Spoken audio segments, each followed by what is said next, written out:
Storm in paradise as KARUA, gachagua, kalonzo and other opposition leaders has now filed an evidence to the ICC and demanding the current head of state to be put under arrest because his administration really tortured Kenyans during demonstration.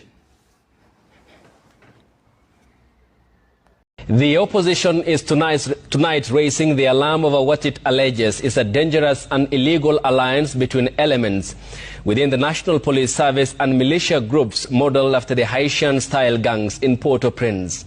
This follows chaotic scenes during demonstrations in Nairobi's CBD over the murder of blogger and teacher Albert Ojwang. Demonstrations that the opposition claims were infiltrated by goons who unleashed terror on unarmed protesters, business owners and innocent civilians. It also says it's now gathering documentary evidence to submit to the ICC prosecutor in The Hague in a bid to hold the president accountable for alleged crimes against humanity. Ode Francis has that report. In the aftermath of the brazen shooting of unarmed protesters, the opposition has strongly condemned the rampant and senseless extrajudicial killings being carried out by the National Police Service. In a strongly worded statement, opposition leaders claim that militia gangs inspired by operations in Haiti are beginning to emerge within the Kenyan security apparatus. This follows the deadly clashes during Tuesday's demonstrations that were sparked by the killing of blogger Albert Ojwang. In their briefing, the united opposition, including KARUA, Stephen Kalonzo Musyoka, Rigathi Gachagua, Mukhisa Kitui, Saitoti Torome, Eugene Wamalwa and Justin Muturi, described police officers as operating as judge, jury and executioners, summing it up as a death squad in uniform. The opposition insists that the so-called peacekeeping in Haiti was in fact a cover-up for a fact-finding trip into paramilitary operations, a strategy they claim is now being replaced locally. The leaders have raised 5 critical questions. Why were the police wearing masks? Why were badges concealed? Why was live ammunition used while officers were accompanied by armed gangs? And why were firearms similar to those used by the RSF militia in Sudan spotted in the hands of these operatives? The united opposition is currently compiling evidence to present to the International Criminal Court ICC. Their target, President William Ruto, whom they believe should face international prosecution. Ladies and gentlemen, this is not the first time William Ruto goes for the ICC. Why are they preferring him to be taken to the ICC? That is the question. They have come up with an evidence enough to prove that his administration really made Kenyans to suffer up to now. Rigathi Gachagua is set to United States of America 2 months to a visit. I have seen Fred Matiang'i in the country yesterday, and as I told you that if they want to ensure that they become successful in this political movement, they must come with a serious agenda and have some cards, because the person whom they are competing with is a cunning head of state, as I said here when I was starting this broadcast. It's a cunning head of state. And let us forget about that, but come to conclusion why case is filed to the ICC that the current head of state is not a good leader.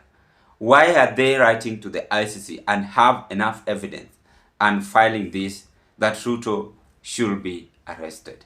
Before I dig deep, ladies and gentlemen, thank you so much for your continued support always in this broadcast, because if it was not your support, then this YouTube platform could have not reached where it is as of now. For those of you who are subscribed, I want to say thank you and may God bless you. If you are watching me for the first time, having interest, proceed with this kind of political discussion, I request you kindly do me a favor, take a 1 second, click the notification bell and subscribe to our YouTube channel. Like my videos, share and give us your opinion. Now, Do you think the ICC can arrest William Ruto while in power? The answer is no. The answer is no. But what about after retiring? Is it possible? Or what about when we will approach the election? Is it possible? Yes, it is. Because by that time, those who will take over the country will be military. Because the current head of, though he will have the security officers, he will have everything, but he will not have that power. The one who will have power is none other than Charles Kairiri, who will have that sword to control this country. So I think there is a target these people are planning towards the current head of state. Remember, I told you very well here that William Ruto decided to hunt. Have you ever used this method? You have dog, your own dogs. You are going to the bush to hunt. You hunt, for instance, a long time ago we used to eat this antelope. You go to the bush using your dogs, hunting. And in that bush, there are several wild animals, wolves, leopards, and the rest. The wolves looks like dogs. If they interact, they become cousins. And if they become cousins, remember, the owner of the dog, you individually, you might be killed. The dogs might turn wild and bother the same boat with the wolves. Then they will resemble like wolves and kill you. What am I trying to say here? The current regime William Ruto is playing with are like wolves. Raila, Gachagua, Kalonzo, KARUA, Eugene Wamalwa, and all of them, many of them, even Uhuru Kenyatta, they are cousins. They once a time become together. So they understand one another very well. So the only thing they can do to William Ruto is to finish him once and for all. They might turn against him, and destroy him politically.